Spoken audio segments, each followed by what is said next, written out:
Hi, I'm Selena from Annie's Bookstop of Worcester, and I'm here with Farhana Zia, who is a children's book author. And for readers unfamiliar with your work, how would you describe what you write? Selena, when I think about it, my books are basically books of joy. They're simple stories. They're about finding joy in little things in life. But it's a little bit more complicated than that. My stories all seem to be a pathway to my past. They take me back to who I really am deep down. And so in that sense, you would say that they have a multicultural flavor to them. And yet there are universal themes, universal stories that any child can identify with. But I try to put a little bit of a multicultural twist through the settings and the names and the little throw in a few expressions here and there to just add authenticity. But And, basically, they're joyful tales. That's what I hope they are. and the culture that you're referring to is Indian? I was born in India and I lived there till my early teenage years, and then I moved here. So in sense, I've lived more of a life here than I've lived in India, but I don't know what it is. You don't forget the place of your birth, you don't forget experiences and sensations and feelings and sights and smells and sounds. And I think those kind of creep up now and then, and they itch at me, and I need to spell them out, speak them out, and give them some sort of forms to acknowledge this is who I am basically, this is where I come from, and I need to be aware and keep that alive. So that sort of translates into my work, and it's more natural if I were to write about characters here, it is, although I'm part of the culture very much so, but writing about what I was and am deep down comes more naturally to me. Mm-hmm. And here is in Massachusetts. So you're Yes, a local it writer. has been always been in Massachusetts. It started off on the North Shore, where I lived in Peabody for a couple of years, and then we moved to Marlborough, which is a neighboring town to where you are and where I am. And we lived there for a good 6 years. And then when the children were growing up, we decided to move to Framingham. And that's where we've been, on the same street, same house for all of these years. Oh, wonderful. So what can readers expect from your newest book, which is Lali's Feather? Is that how you pronounce it? LALI'S Feather is hold on, hang on. I will show it to you. It's this book right here. Whoops. LALI'S Feather. Can you see it? Yes. This is LALI'S Feather. It was published, it came out last spring actually. And it's again, it's a story about this little girl who has this wonderful ability to find joy in little things. She's a little girl. To me, she's inspirational. If you want, I can quickly tell you what the book is about, what the Sure. story is about. So it's little Lali, who is a poor child, and she lives in a village, and she is doesn't have any of the things that kids here are used to having, but she goes out and finds her adventures in nature, and she finds a little feather, and it's a plain little feather, and she takes it to her animal friends to ask if it belongs to them, and nobody wants to acknowledge it because it's either too little or too dull or too this or to that. And she decides to keep that feather, and people are very they don't feel that the feather has value, but she ends up showing them that she can indeed use this ordinary thing and find a utilitarian value in it, and also find just pleasure and fun. And she sort of brings everybody to her way of thinking, and at the end everybody wants to play with feather, because along the way feather is sort of gets blown away by the wind, and now everybody wants to go get something that they initially didn't think was much at all. And that's how I end it. And yet she now has had a fill of it, and she's ready to move on to the next thing. So I leave it with, she finds another little ordinary object, Just picks it up, and then hopefully she will build new adventures out of this ordinary object. So basically, it's the story of little Lali who's happy, finds fun in the ordinary. Uh-huh. So what do you think would draw readers to these kinds of books? I think the lure of going back to simplicity, I think we're at a stage in our world life that we need to go back to what is good around us. We have been sort of taken away. There's so much glitz and glamour and advertising, buy this, get that. The most expensive is it's the best. But I think we're finding that no, that has its place, but we need also to be aware of, to be close to who we are and to learn to be happy with what we have. That is the kind of message I'm hoping to give, because children are naturally that. They're naturally honest, and they're not clingy, and they don't want this and that. It's just that as they grow older, it's the world that we live in that makes it that way, if we are lucky enough to have the material means. But I think the best richness we have is our ability to be happy with what we have, and that is the message I hope will draw the people to it. But like I said, it's a story of childhood. It's a story of fun and laughter and joy. And I'm hoping this is what basically, and it's a universal story, because Lali is a little child in India, but there are little Lalis all over. There's little Michael, and there's little, Deborah, whatnot. And who they are deep down is the same. So I think that's what would draw the reader into a child's world, basically. So what was the inspiration for this particular book? Again, if I look at it intellectually, I think the inspiration was the flashes of my own memories that took me back, the longings, the little itches that I had.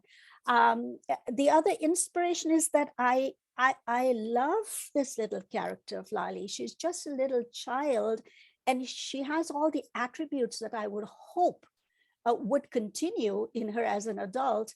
So each time she inspires me to continue her adventure, So she is my inspiration, but the fact that, she generates a lot of longings and memories and yearnings in my head that sort of keep me inspired and want me to keep writing about her. So what kind of research went into writing the book?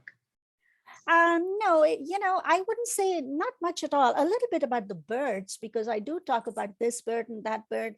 And I talk mostly about animals that are more particular to an Indian setting versus a bunny rabbit or a dog, which is more, the children are more familiar with those animals here. But I chose to go to a rooster because I remember roosters growing up, roosters crowing, or a peacock. Peacock is a big thing in India. A crow, we see crows here, but we see crows in India. So I chose to go with these animals. The only one I did need to do a little research on was the blue jay, because I was not familiar with a blue jay. And I wanted a blue jay for the color and the vibrance of its wings aspect of it. But as far as doing research, really, the research was all mining experiences and feelings and emotions from within me. So what's your favorite research story of any of the books that you've written?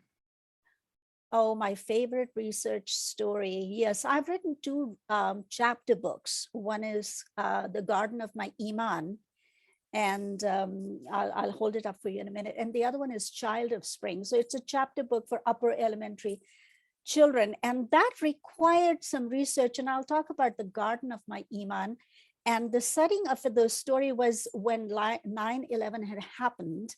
And so sort of it sprung out from that huge thing. And it's a story about a young Muslim American who is coming of age.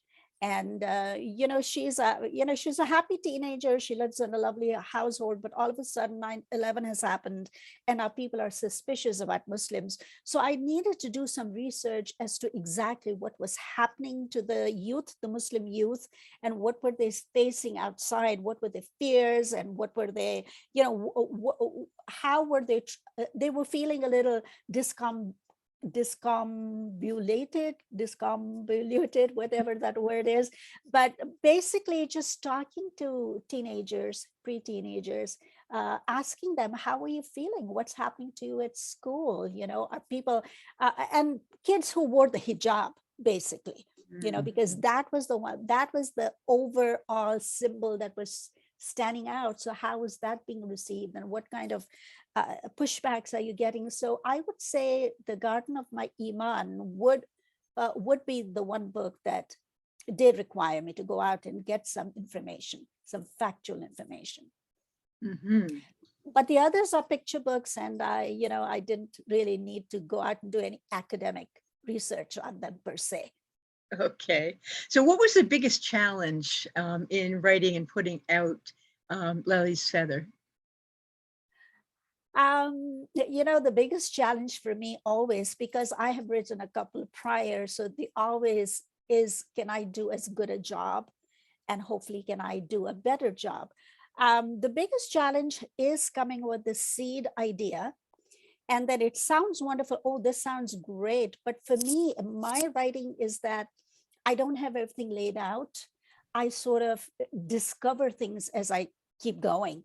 So the biggest challenge again is, okay, Lali finds a feather. Now, how do I develop that into a story? What kind of a problem can I talk about? How can I resolve this problem? So really building a story to a good conclusion from a seed of an idea, sort of giving it clothes, making it nice and dressy and warm.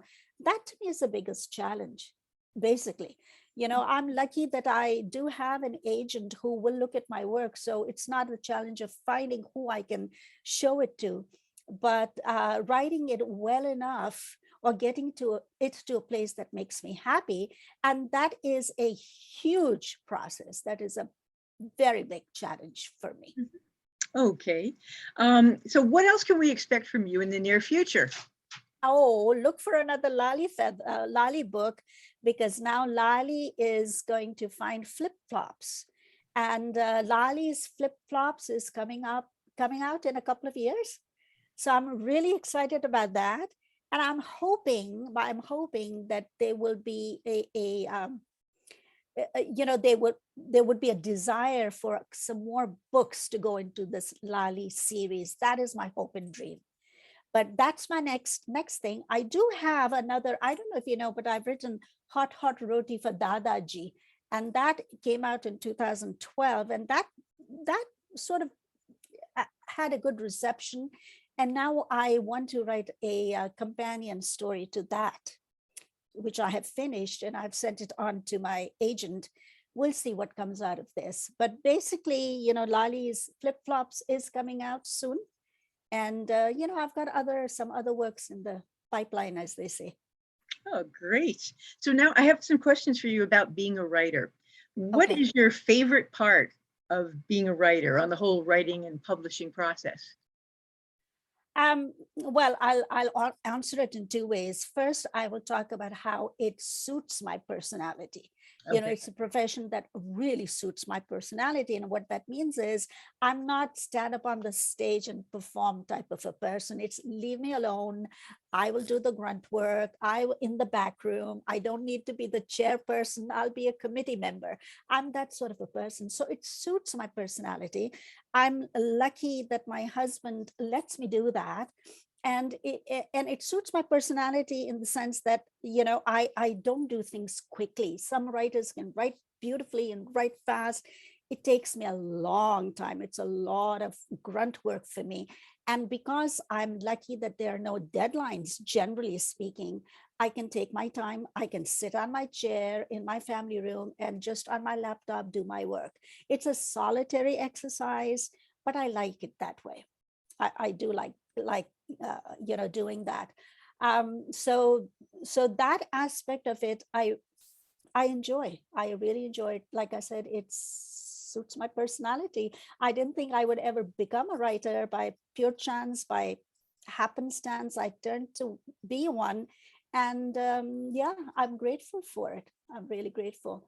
I've forgotten what the second part of your question was, Yeah, or it what was just else. on the whole writing and publishing process. Oh, yeah, yeah, yeah. And as a writer, the part that I really enjoy is the editing. And I think a lot of writers will tell you that the most challenging is to get the format together.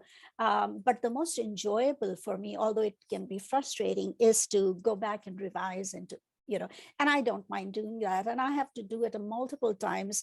And I've learned to not take it personally. I've learned to really appreciate the fact that somebody out there has read your work, put time into it, and has made notes and made comments.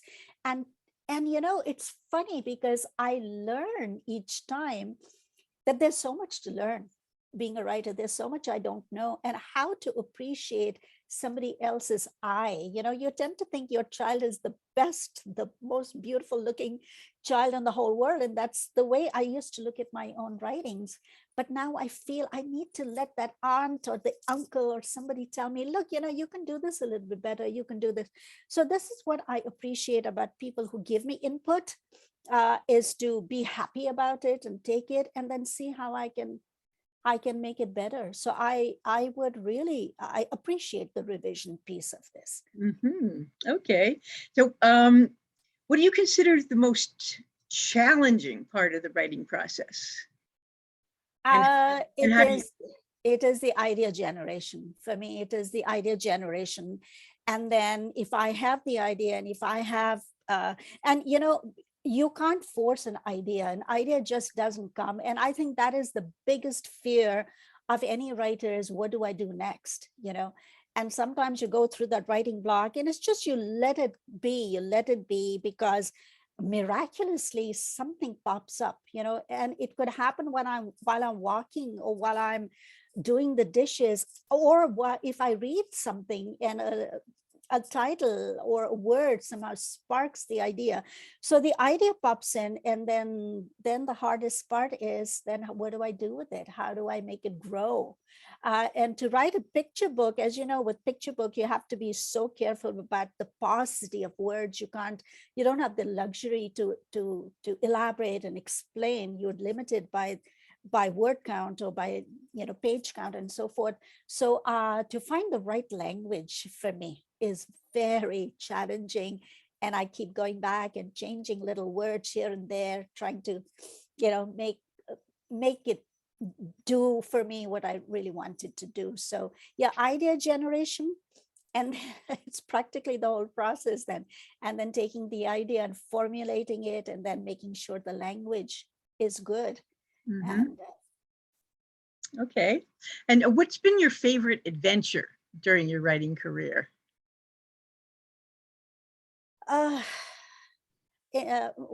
if you're if you mean that, at what point in my writing career have I felt a sense of, oh boy, this is wonderful, or this has been an achievement? I would say the first time I was able to get an agent, I remember being as a very good moment in this journey of writing. I remember I was in Chicago visiting relatives, and I just happened to check on my Hotmail, and I got this lovely response from a lady who said, I've read this book, this manuscript, and I would like to represent you. And to me, that was a long time ago, back in 2010, I think. And to me, that was a great landmark in this adventure of writing. And of course, the next thing that is wonderful is that somebody says, we want to publish you. Oh, So those two pieces, of course, as a writer. Otherwise, writing has always been an adventure, in the sense, if you think of an adventure as being something that you've embarked on, and it's an unknown, and yet each time you reach a certain stage, you feel a sense of accomplishment. I would say each day that I write is its own separate adventure. Sometimes I feel, oh, I haven't done much. Some days I may have made progress. I've done a couple of pages, and it's been a good adventure. So in that sense, I would say writing on the whole has been a good adventure with two memorable pieces to it. That's a wonderful answer. I love that. That is perfect. So what is the greatest lesson that you've learned thus far in your writing career? Oh my God, Selena, to be humble, to be humble, Ah, to be humble, to be grateful, but also, to people say if you have a passion, you can do something about it. America is a land of opportunity. I've heard it all my life. And you only believe it when you go through that experience of, you know, finding, feeling you can't do it and yet sticking with it and doing it and seeing the results of it. So that my biggest lesson is that, yeah, it's like anything in life. It's not an easy thing, at least for me. I'll personalize it. It has never been easy, but the fact that I needed to stick to it, and I have, and I've seen some good results out of that. That has been the biggest lesson to me. And yet be humble, because you never know about the next turn, what you're going to do, whether you will be able to or not. And it just happens by the good graces of something out there. So humility has been a lesson, persistence, everything you want to teach the children at school, I feel has been a lesson to me. Don't give up on yourself. That's what I taught the kids growing, teaching, be happy with your effort. So these have all been good lessons for me, and they continue to help me. mhm. So aside from all of those things, is there any other advice that you would want to give to other writers? The advice that I would give myself is that if you feel you can do it, give it a try. A lot of people have come to me and said, I would like to do this and I would like to do that. And my only answer is, then go for it. Go for it. It may not happen right away. Do not give up. Before I became a published writer, I would attend some of the conferences. And I remember sitting in a room of thousands of other aspiring writers. And, Graceland would be on the stage, and so big name person would be on the stage. And I remember sitting wishfully thinking, oh, I wish, and taking that wish and then sticking with it and trying it out and giving it a try. I mean, that's all you can do in life, right? If you have a passion, it has to be a passion, though. You can't come into it half-heartedly. You cannot come into with monetary gain in mind, because that doesn't happen to everybody. So it's not about making, oh, I'm going to make a lot of money. No. You want to do it because you want to feel you accomplished something. So I would say, if it's a passion, if you really want to do it, if you love it, already you're 80% there. Just keep trying it, and a lot of it is luck, and hopefully it'll all fall in place. So good for you. Good for you. Keep going. Okay, and you mentioned one thing, but are there any other groups or clubs or organizations that you'd recommend to aspiring writers that have helped you in your career? Oh, I'll be totally honest with you, Selena. I know writers are part of a large number of groups like this, writers groups and so on and so forth.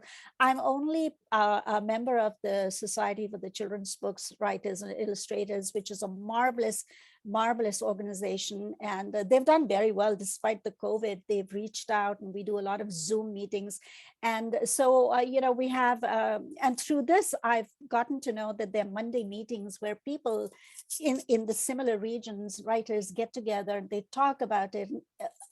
Everybody has something of value to tell the other person. So I'm beginning to use this resource myself. So I would say start on with this great organization, and from there build out, build out your networks. And there's a lot you can get from library resources as well, but there's nothing as good as the human interface. So if you can join a writers group, do that, and find out. There's so many resources that you'll be able to find out through joining these organizations. Talk to the librarians, go to the librarians and see what direction they point you in, and look up to see who is a local author who lives in your town or nearby, and reach out and call, because the writers appreciate that, and just calling them up and saying, I read this book, and hey, what has helped you? So there's a lot of things that can be done. The thing is, you have to do that grunt work. You have to make that effort. Right. Okay, that was wonderful. Now I got questions about you as a person.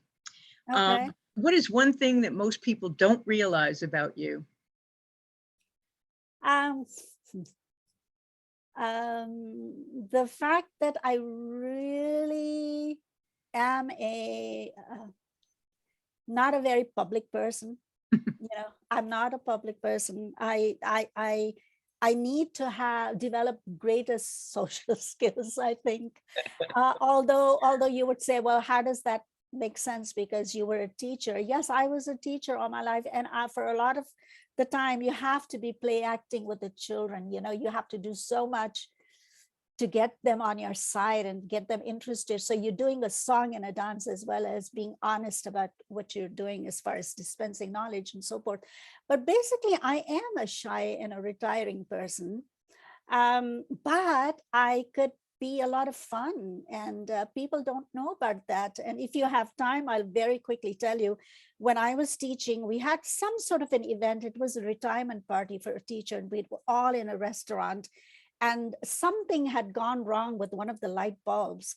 And I just got up on the table and I fixed it. And people said, Mrs. Zia, you do stuff like this? I said, yes, I do stuff like this too. So because I'm rather I'm not like out there and what I'm saying, talking and having great time, people have a sense that, oh, she's probably quiet, the quiet, reserved type. But I can have fun too. I can have great fun as well.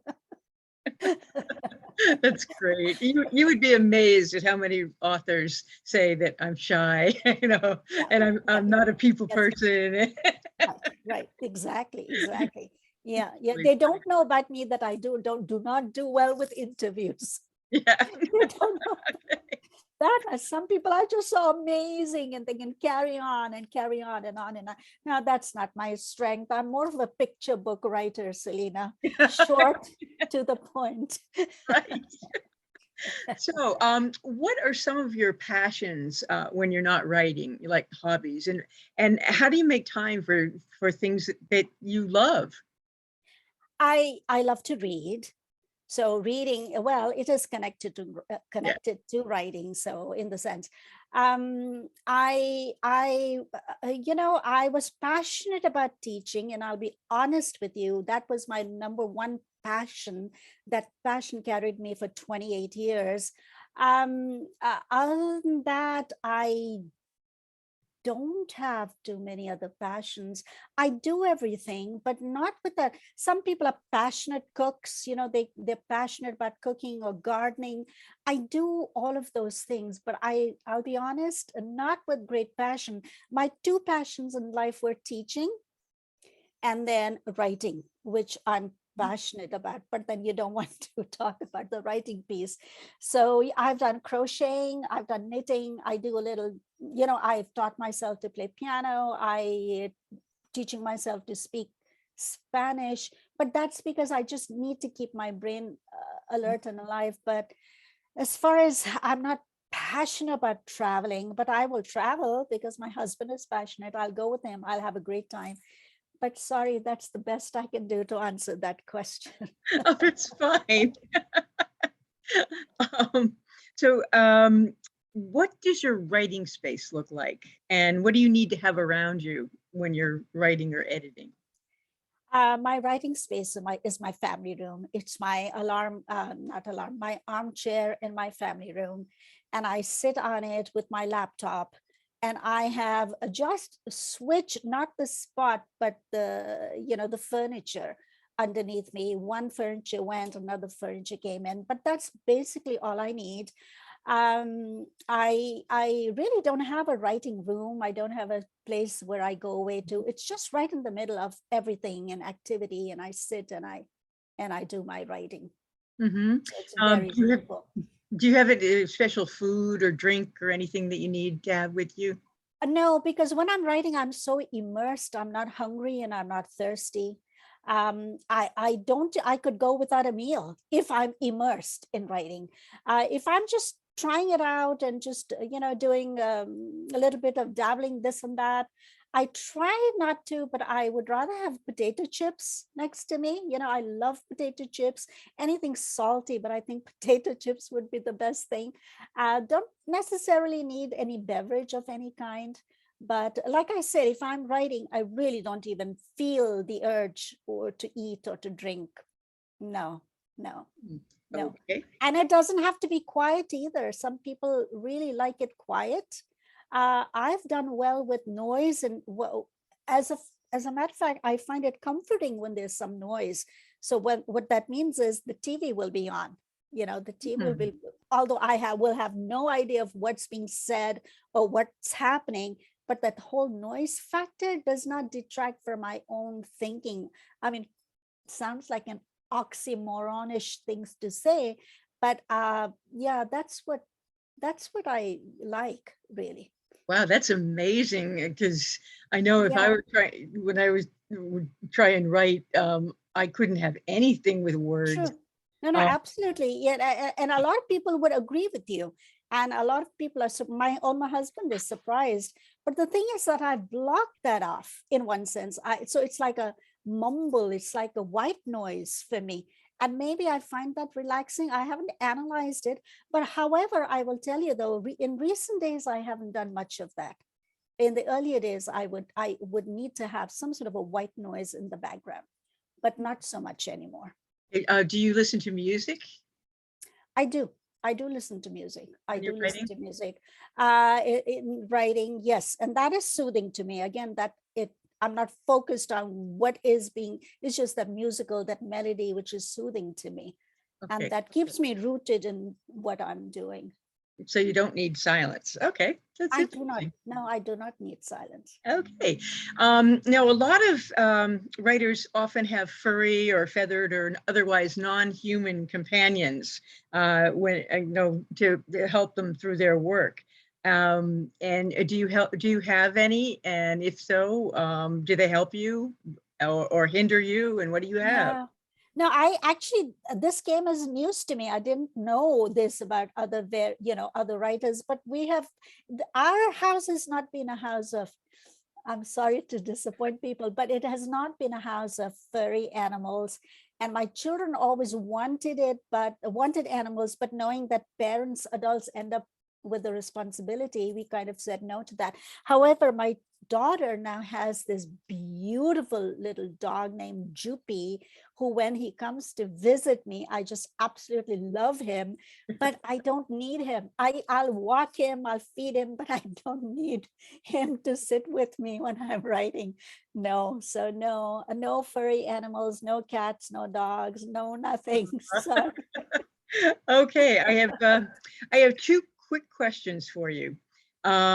Where can people find your work aside from Annie's Bookstop of Worcester? Although they should totally check here first.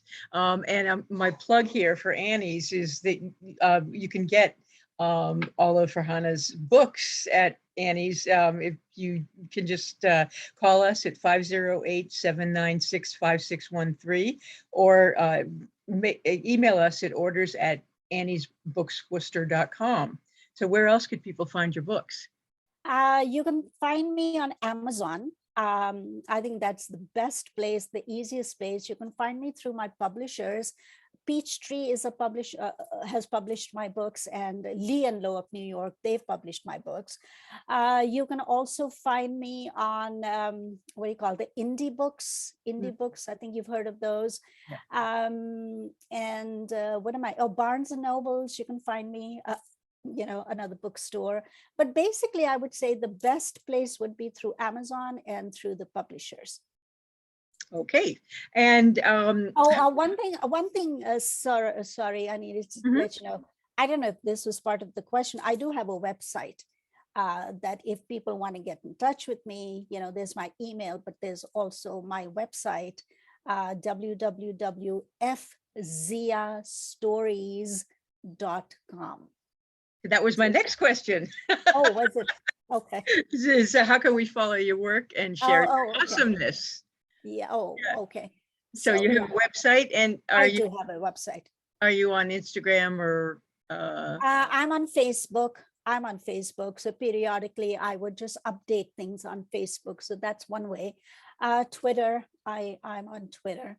But yeah, so basically these are the medias, the social media that people can talk about or find out things about me. Okay, wonderful. Well, thank you very much. And hopefully, since you're not very far away, you can stop in at our store. And I will. And I will. And when your next book comes out, hopefully we'll be able to do something there. Oh, I would really look forward to it. And I want to thank you for reaching out. I really do appreciate it. And yes, I look forward to seeing you. I might just pop in one of these days. That would be say great. Hello. Okay. Okay. Well, all right. Well, thank you very much, Farhana. Thank you. Thank you, Selena. Okay. And have a wonderful day. You too. Thank Bye. You.